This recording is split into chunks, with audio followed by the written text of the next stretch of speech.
Here's a word you've never heard me say on the School of Podcasting: Pinterest. Yeah, if you're going, wait, is that still around? Oh, it is. And there's news this week out of YouTube that links in some of your descriptions, yeah, they're not going to go anywhere. And so I was on Jeff's show, the Social Media News Live Show, and between hanging out with him and having Chris Stone from Cast Ahead in the School of Podcasting's brilliant podcasting group, these are two guys that have really made me realize that I got to get my repurpose game on. But Pinterest was the one that caught my eye, and wait till you hear about Jeff's Pinterest show that he did, the benefits of having a show years after it has quit publishing, as well as, I know, you're thinking it already, oh my God, something else I got to add to my plate. Jeff has some really cool strategies so that you can do this in a way that doesn't leave you feeling overwhelmed. Wait till you hear the conversation. I'm really excited to bring it to you. So with that, hit it, ladies. The School of Podcasting with Dave Jackson. Podcasting since 2005. I am your award-winning Hall of Fame podcast coach, Dave Jackson. Welcome to the School of Podcasting, where I've got 3.4 million downloads. We're reaching 94 different countries. I am the longest running podcast about podcasting, and the School of Podcasting is the number one place to learn how to podcast. I help you plan, launch, and grow your podcast. If you want to monetize, I can do that too. I did write the book, Profit from Your Podcast. And today, we're talking a little Pinterest. We're talking a little live streaming, a little video, a little, how did you get that sponsor? And wait, how did you get that big guest? Those are some other underlying themes today. And I'm going to start off with a fun fact. Did you know, according to the book, The YouTube Formula, which I'm reading right now, that YouTube started off as a dating site? Yeah, they started off as a dating site. They put it out there. They uploaded one video about some guy at the zoo, and they kind of looked at it and they went, yeah, nobody's coming here to try to post their video to find love. But instead, they're posting videos about, well, just what they're up to. And so at that point, they went, well, should we put out more marketing to tell people this is a dating site, y'all? Or do we just go with what the audience wants to do? And I think we know how that ended. So I say that to remind you, your podcast is not a statue. It's a recipe. And you can change it because you might have put out a show trying to attract this type of person, and instead a whole other audience showed up. And at that point you go, well, do I entertain the people that showed up, or do I just go back and adjust the content to really attract the people I'm trying to make? But that's the beauty of podcasting. There's no board of directors. There's no program director that you have to do some sort of, listen to your show and have them breathe down your neck. You are in control. How cool is that? You are 100% in control. Your podcast is yours. So jump in the pool. The water is fine. As I said, today we're talking Pinterest. We're talking live streaming. We're going to answer the question, hey, how did you get that big guest? And that's the one thing I want to mention here is Jeff, besides being just brilliant, I mean, everything he does looks amazing. He's a visual marketer. That's one of his titles. And one of his clients is Guy Kawasaki. And if you don't know Guy Kawasaki, I kind of want to go, wait, seriously? You don't know who Guy Kawasaki is? He is the man that back in 1984 was an Apple employee originally responsible for marketing their Macintosh computer. He's now a venture capitalist. He's an author. And as we like to say on the show, he is an official Big Shot Smarty Pants. And Jeff is his marketing dude, whether it's video, audio, whatever it's doing, anything visual, Jeff is the man.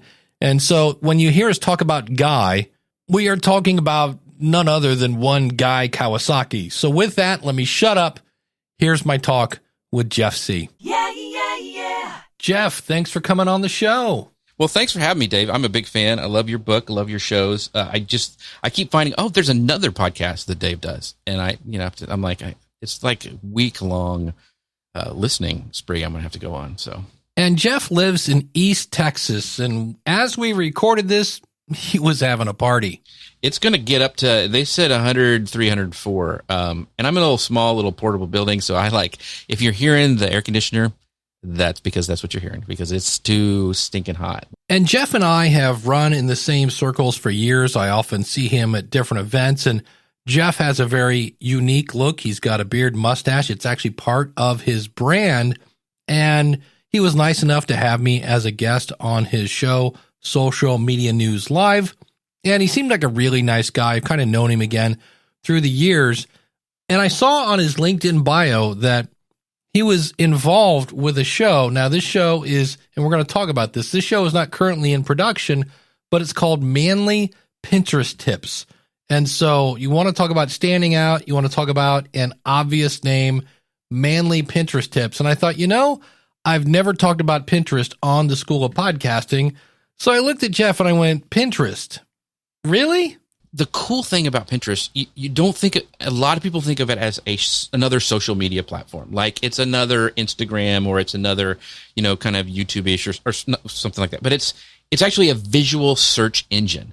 So think of it more like a visual Google than you would like how to do something on Facebook or Instagram, because what it is people are sharing their pins there, which are the biggest thing in the past was getting people to do, like vertical images. Well, now with Instagram and everything, it's not such a big deal anymore. People have it in their workflow, but just that it's that visual search engine. You think of it like your keywords of Google. You think of your descriptions as something that's Google. People see that and they share it. And then everything on Pinterest has a link back. Like it's all those pins that I put out of my clips of my show or products I'm selling on Amazon, all that stuff, those are all webs back to my home base, like my website or my products. And so as that grows, and it's a kind of a snowball effect, and it's kind of a long-term strategy, those things really add up. They live on Pinterest forever. I have stuff that comes up it's very seasonal as well. Every season something will hit and I'll get traffic back from it. It's a slow burn. It's not like, hey, I put something on Instagram and I get all these people. It's a more of a like long SEO type of thing for your content. And right now, video clips are really, really like they call them video pins on Pinterest, and they have they're almost like Instagram Reels. They used to call them idea pins. I think they kind of took that thing away. But you can put your short form content on Pinterest as well. That all leads back to your site or your content that you put out there, the link. And with YouTube just last week taking away all those links from shorts, this is just another great place to put that content. So when it comes to what can you add to Pinterest, the answer is kind of like, well, everything, but there are some best practices. For example, is somebody going to watch your 45-minute webinar on Pinterest? Probably not. But Jeff had an idea from my book, Profit from Your Podcast, Proven Strategies to Turn Listeners into a Livelihood.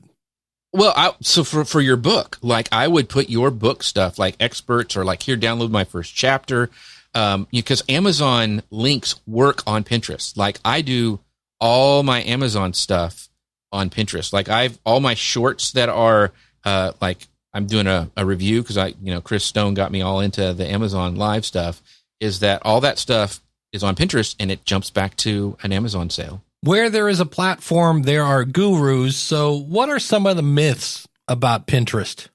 It used to be the more content you would put out on Pinterest, like they would talk about repinning other people's content and constantly repinning it. It's more, I would say, like take your content. Like I make a couple clips from my show that I can use on Shorts. I can use them on Instagram Reels. I can use them on TikTok, and I can use them on Pinterest. So I would take whatever you're using for your podcast or whatever like that and put that in, and not continuously repin it. Just leave it there and let it go. If you have another, clip from your podcast, feel free to put that on there. I mean, there's still a lot of gurus are saying, repin, you have to pin like 20 times a day and that's how you get traffic. No, they'll actually start delisting your content if you're kind of being, annoying like that. So don't be annoying. But speaking of annoying, you're probably sitting there thinking, oh no, another place I have to post my stuff. Well, Jeff's got you covered. Here's a really cool tip and a really cool tool. Repurpose.io is what I've been using. And what I have found the best workflow, and this is a tip actually from Peg, this is what we do for guys stuff, is that I publish it to TikTok, and then Repurpose looks at what is on TikTok and then downloads it and shoots it out to all those different places for me. And it's amazing. I only have to publish it one place. I set up my workflow to go from TikTok to everywhere else, and it's done. And the cool thing about Repurpose is when it pulls that video down from TikTok, it keeps the watermark off of your video so you can use it in other places. So we've learned some things to try. What should we probably not do on Pinterest? I would not put full episodes. But check this out. Back on episode 870, we talked about using an email list to grow your podcast. How do you grow your email list? Enter Pinterest.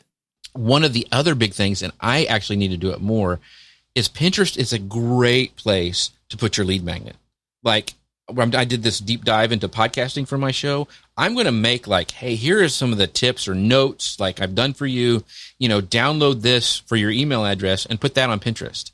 It's a great place to take people, because people see that and they're like, oh, 5 ways to be a better podcaster. Ooh, click, and they get into your email list, or they go back to your website. So for lead magnets, for jumping into a free ebook or something like that, Pinterest is great for that, because you can make something really eye-catching and people will either save that for later or they'll jump on it right there and go back to your website or send in that email address. All right, now you've got my attention, but obviously this is a very visual platform.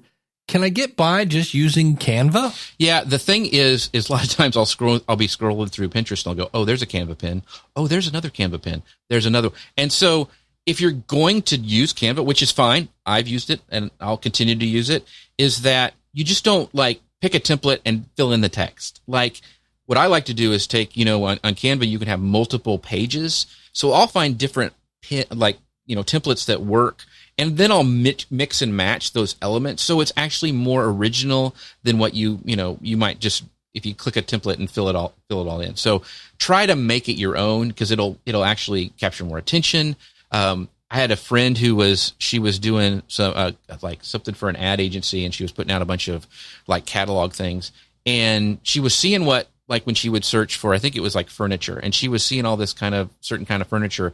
And so she threw in a black and white image. Well, that stuck out in the feed, and so she got more clicks. So you kind of have to think that way as well on Pinterest. Now, trends on Pinterest change all the time. Like I said, it's very seasonal.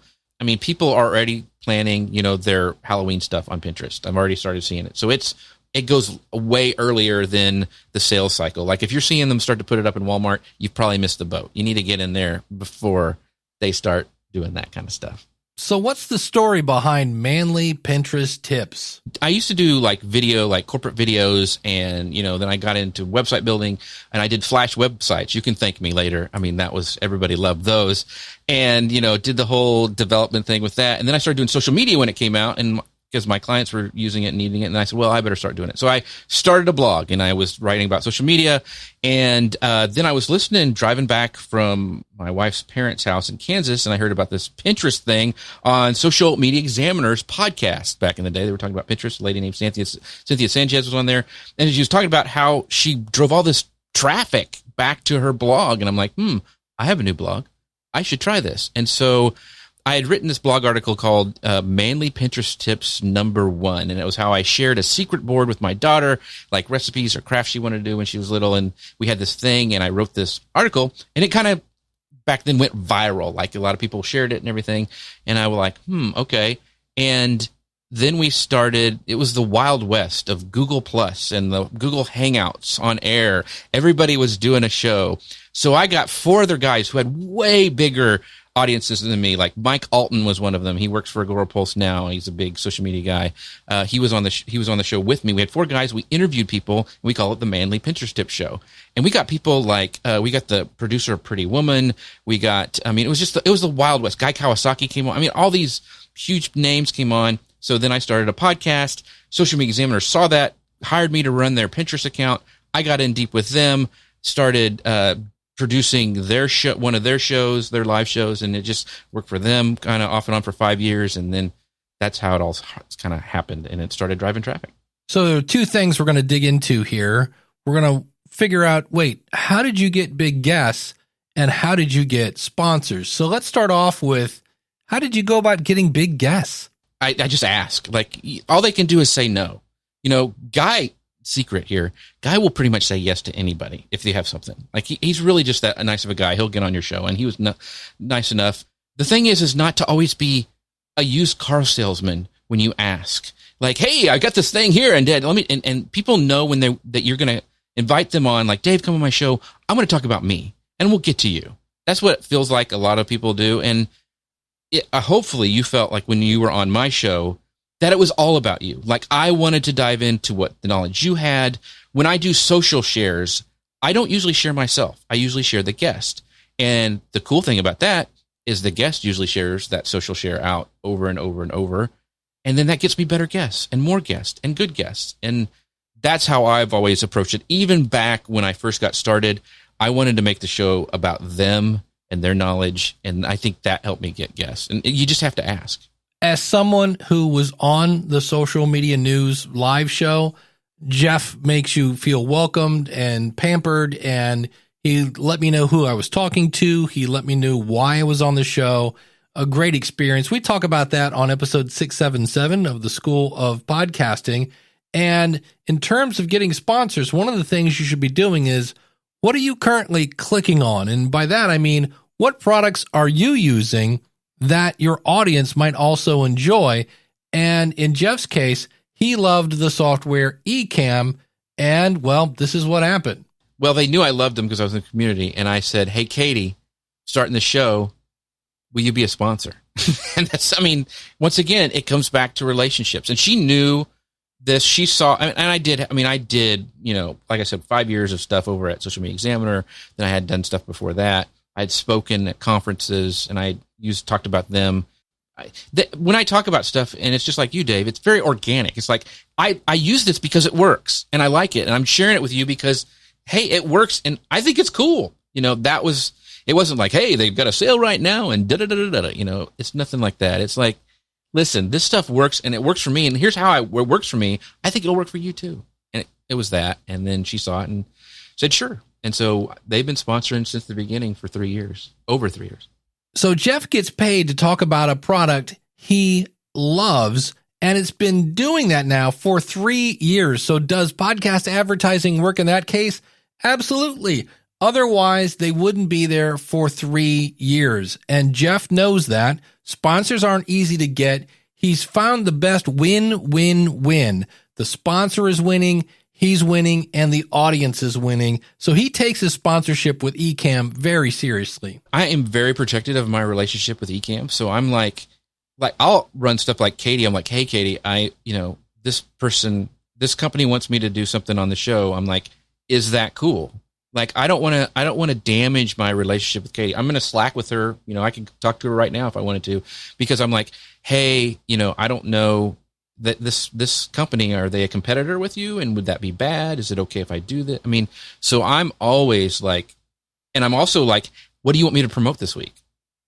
What do you want me to, how can I help Ecamm? So I think that's one thing that a lot of podcast sponsors don't do, is being proactive and like, how can I help you? Like, I love your stuff and thank you for sponsoring me, but it's not just a transaction and send me a check. It's like, how can I help get the word out better? You like, do you want me to speak at this thing, or do you have any ads that I could run at the beginning of my show? Can I make an ad for you? I mean, being very proactive on your relationship with your sponsor, I think a lot of people don't do. And if you do it, you can stand out and develop that long-term relationship. So if you consider yourself an introvert, hopefully you can see the benefits of relationships. Jeff has been benefiting from relationships from the very beginning. When I first started my business, I was doing local stuff. And if you do local stuff, which is great, a lot of people do it and they do really, really well. But I ran into like, oh yeah, my son can make websites. I'm like, okay, well then let your son make websites. And being able to podcast and do live video, I instantly went outside of my county, and I could get people from California who would pay California prices. And you know what I mean? It was like, it opened up my world, and being able to be in somebody's ear every week and talk with them is so stinking cool. It just is so stinking cool. And having people comment like, hey man, you really helped me out. Like, I didn't think anybody had the same problem as I did, but you said it in a way that was so clear and helped me, you moved the needle for me. And I'm just like, there we go. So I was hooked. And of course, that puts a lot of gas in your tank. But to start off with, my son can make a website for you, which leads to somebody else, which leads to somebody else. And so his show about Pinterest, again, Manly Pinterest Tips, has been on hiatus since 2019, but it's still up there and it's still doing what it's supposed to do. I'm still known as the Pinterest guy. But even if you have a podcast that's on hiatus, it's still part of me. Like I still get most of my traffic. Pinterest is still my biggest website. I may restart Manly Pinterest Tips again. When I first started, there was these ladies that get off my platform because it was really, I got an email like, what are you doing on here, man? Because it was all hair braids and nail tutorials back then. But I would never throw away content. I mean, there's always some gold in there that you can mine. So I brought Jeff on because I wanted to learn about Pinterest, and I'm definitely adding that to my marketing efforts. And Jeff knows so much about video and marketing. He's a visual marketer is one of his titles. He has many. If you need somebody to do remote video, Jeff is your guy. In fact, there are a lot of things I could say right now and go, Jeff is your guy, because he's been doing it a while, and his YouTube channel looks amazing. Everything he touches just looks amazing. And when I was on his live show, I've been doing a live show for I think 10 years, and his just had a little more icing on the cake. And so I wanted to get his take on doing a live show, because there's one thing about this particular episode that you're listening to. You can't go see Jeff's awesome beard on YouTube because I didn't record the video. And so one of Jeff's superpowers is repurposing. And so we're going to talk about doing a live show and then what tools, what workflows he uses to take that content and just wring every ounce of value out of it and get it everywhere so that you can point people back to your website to have them do whatever you're trying to get them to do. And we're going to talk about that right after this. One of the reasons I like Jeff is he's a no BS guy. You never have to worry if he has an angle. He's just going to tell you the truth. So when I asked him, hey, the whole video kind of versus maybe audio, like what drew him to video? To be honest, like when I started back in the day with Manly Pinterest Tips, it was always video first because I'm lazy. I might as well do something that I'm going to get two things out of it when I'm done with it. Like it's not some vanity thing. It was just like, I'm lazy and I can go both places and have things at the end. And it's with the technology now, it's not hard. The other thing is I go live everywhere. Like when I go live I use that tool from Restream called Pairs. Like, so Dave joined my show and I said, hey, here's my Pairs link. You can share this with all your people. I don't have any security thing I need to worry about, but I can pull comments from your audience over to our live show and we can talk with them. And if you get some good YouTubers or big time podcasters like Dave Jackson on your show, it grows your show. It's just a kind of a no brainer. And that stuff has really helped grow the show too. So using technology to repurpose, to grow your show, I think it's becoming easier than ever. And it was just laziness that got me to do it. It's like, why do it again? Like, I'll just have both at the end of the day and have it done. Now, you don't have to do video, but as Jeff said, you got it if you need it and you can't go backwards. And we learned about a tool he's using called Restream. I'll have links to all this stuff out at schoolofpodcasting.com/891. And we are going to talk some gear here, and I'll explain this towards the end. So don't get overwhelmed here as we start throwing out all these different tools. But I did ask Jeff, I'm like, what's your workflow? And we use Descript, and I started using Descript because Guy loved it. He does most of his editing in there. And so I had to learn Descript. So we've been using it for 3 years. So I use it every day. So that's what he's using to edit. What does he use to create the live stream? The cool thing is I use Ecamm, and I have isolated audio tracks and I have isolated video tracks. And so I'm able to take those video tracks and upload those to Descript. And then Descript has multi-camera on it, so I can actually switch between whoever's talking, have all three of us on the screen. It gives me a transcript that I can edit from, so I can very, very quickly go through and the way I usually get clips for my repurposing is I'll ask a question and Dave will answer a really great answer. That's a perfect clip. Most time it's usually under a minute, or else I can chop it up to that. And so I have a transcript, which gives me subtitles right there. And so I can export that. I export that as a video clip with subtitles, and I send that to Repurpose, and then it goes out everywhere. Because Jeff has this vast knowledge and history of video, if you look at the Ecamm website, you can see where it can actually syndicate your show live to many different places. So I was like, hey, Jeff, what is the purpose of Restream? Restream is because I'm in East Texas and I don't have the best internet. I take Ecamm can go out to multiple locations, but it's based on your bandwidth. Restream allows me to send one signal from Ecamm to Restream and go out everywhere.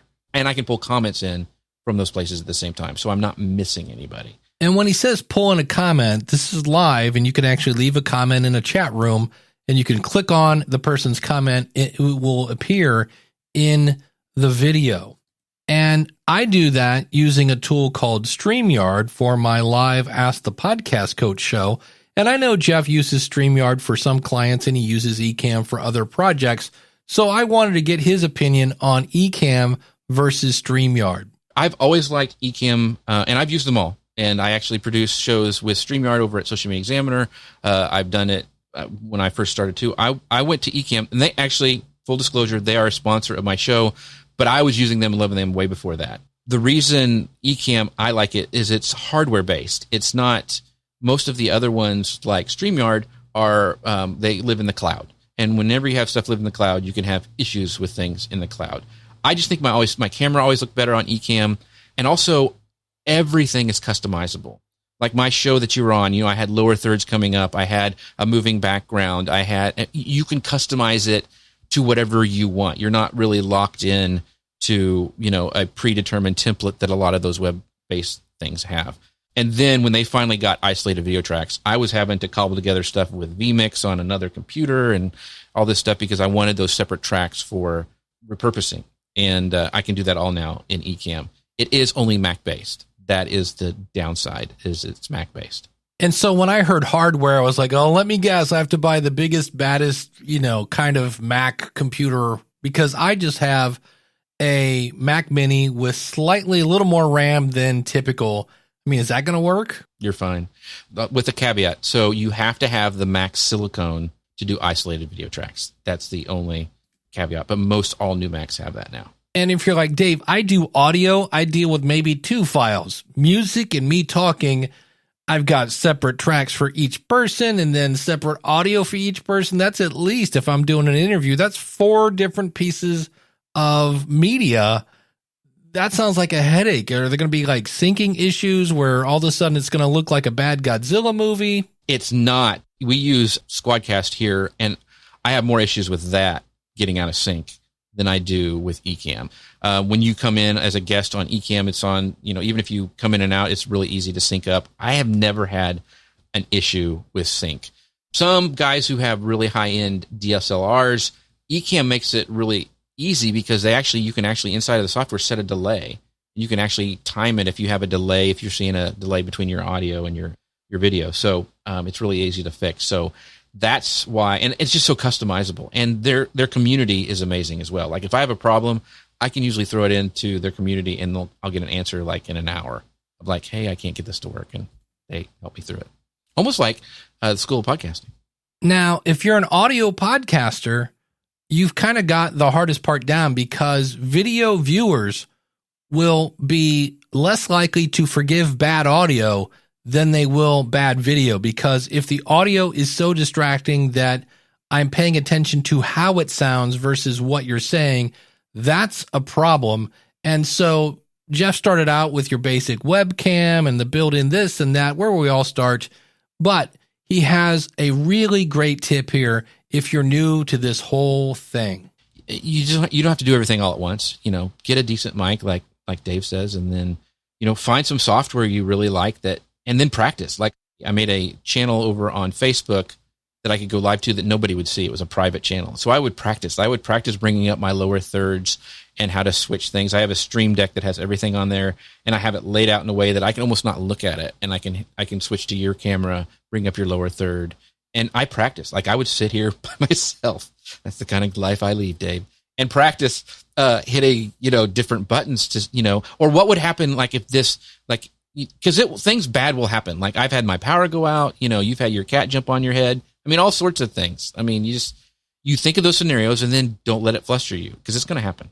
And I think that's one thing that, however you're podcasting, audio, video, or both, I think we get used to just rolling with the punches, or in some cases, ice water underpants. So I cashed in all my chits and got Guy on the show. So like he's my first guest. He's in the green room. I hit the go live and it's counting down. And I had like with this water bottle, one of those Walmart like water bottles, and I'm like, okay, we're gonna go live 5, 4, 3, and I moved and I hit the water bottle just in the edge of the desk, and that entire bottom just went, and it fell out and dumped the water in my lap. So, and I'm live with Guy Kawasaki, and I had like ice water underpants, and I did the whole interview with that, and I'm like, after that, you're like, nothing will faze me. Yeah. So you're going to have those ice water underpants moments. And so you just have to go and not be scared. And like, you just know things are going to mess up and just go with it. I mentioned Guy Kawasaki when I introduced Jeff. How do you end up with Guy Kawasaki as a client? This is once again, the long-term relationship building. So I was back on Google Plus and I was just getting into the social media stuff, and Peg Fitzpatrick, she was his manager. She ran all his social stuff. Well, she was on there, and I would just kind of, in her comments go, hey, that's great. How do you do this again? And like, she kind of took me under her wing. And so she and I have been friends since that time.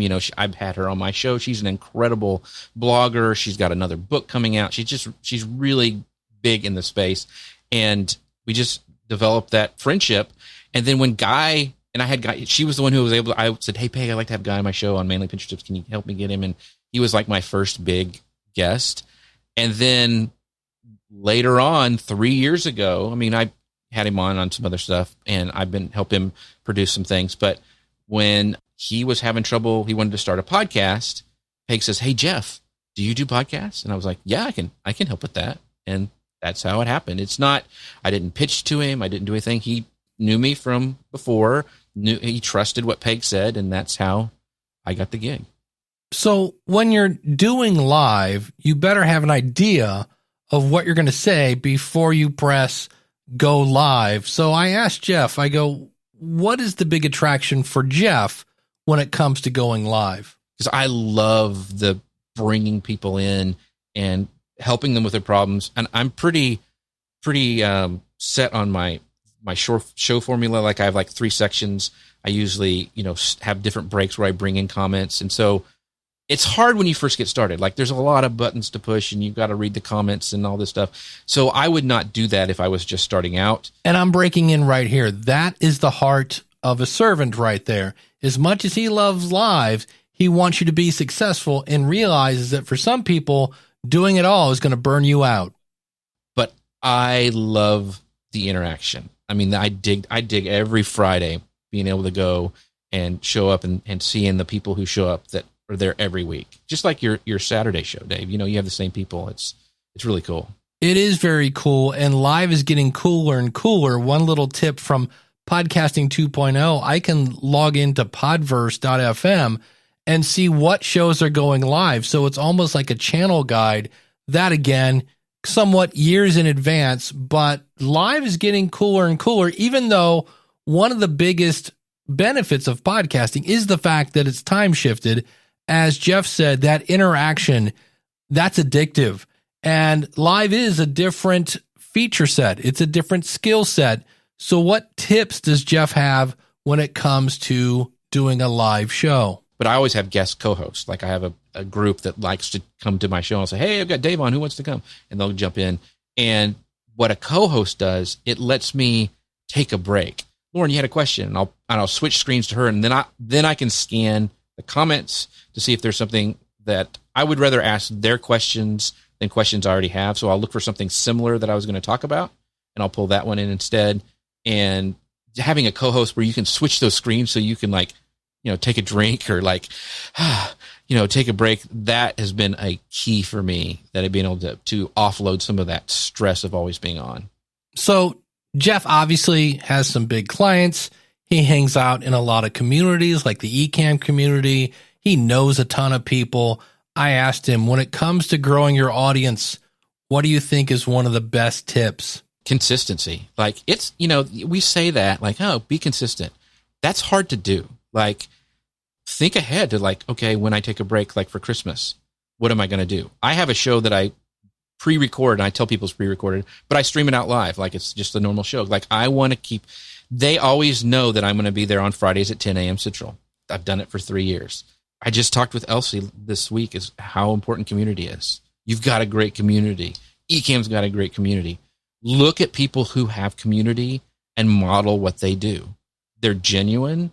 They have things in place. They make time for things that don't scale. And that's what I think builds a community is like Lou Mangello. He's the reason I started watching him is like he spoke at Podcast Movement, like the first one I went to. And he talked about community and live video. I'm like, man, I want to figure that out. And I followed him. We became friends and like, find those mentors and just stick with them and be consistent. Jeff, thank you so much. Again, his podcast, Social Media News Alive. Check out his website, Jeff Sieh, that is SIEH.com. Thank you so much, my man. I really appreciate it. I appreciate it, Dave. Thank you.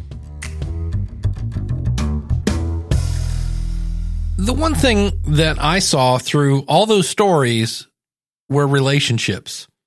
It came down to relationships, and that might be slightly easier for Jeff. This is a guy that used to perform in like the old West stunt shows. He did, I think, some sort of street magic or something with being a magician.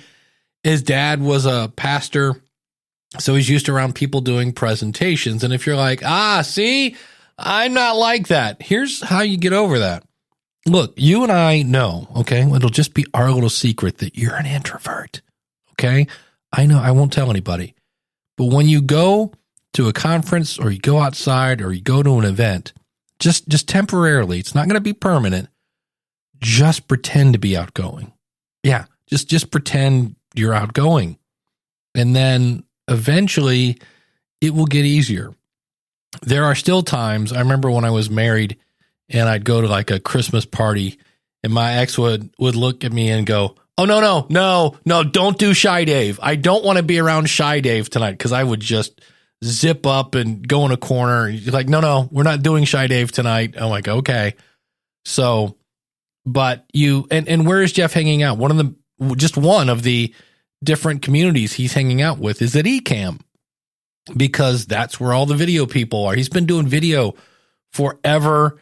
And like I said, if you want some sort of remote production, Jeff is your guy. Check out his website. I have links to everything out at schoolofpodcasting.com/892. But it was those relationships that led to big guests, that led to sponsors, that led to finding co-hosts. It's all about overcoming your fears in some cases. If that's you, podcasting is a great way to meet a lot of people without actually meeting a lot of people. But you can't be a hermit. You just can't. Come out of your shell. Trust me, it's okay out here. The water's warm, and I'll catch you. Yeah. Couple other things I wanted to mention here. I know Jeff mentioned Repurpose. If you're a person that's looking to schedule your pins over at Pinterest, there is a software called Tailwind.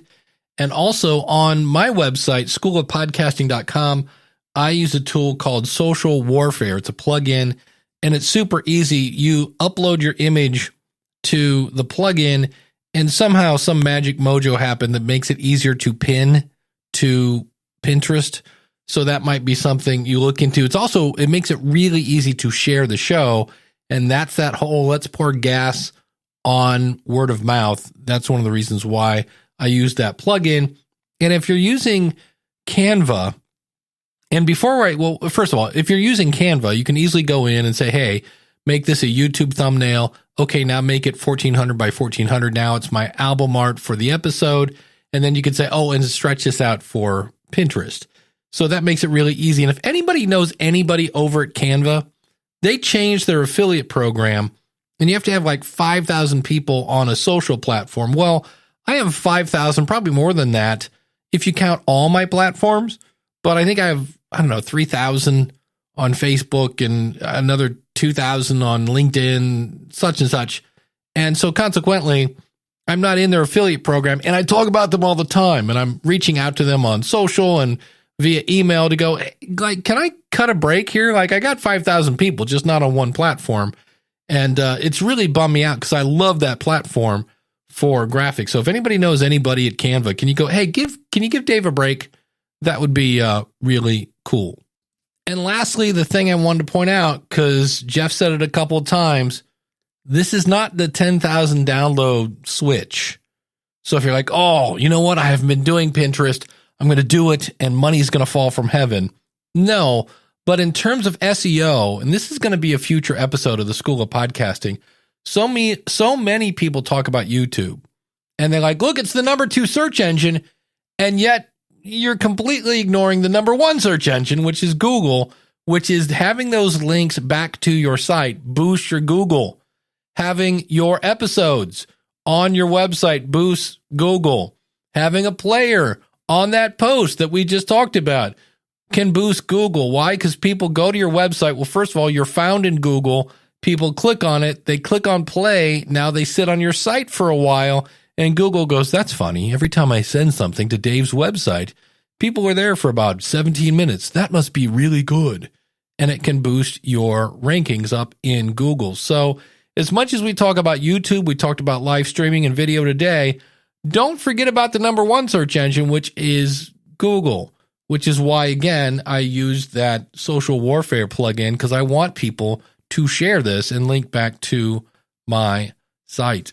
Until next week, thank you so much for listening. If you do know somebody that would appreciate this episode, do share it. That makes my heart go pitter-patter when you do that, and your friend thinks you're cool because you passed on some really cool information. Do appreciate that. But until next week, take care. God bless.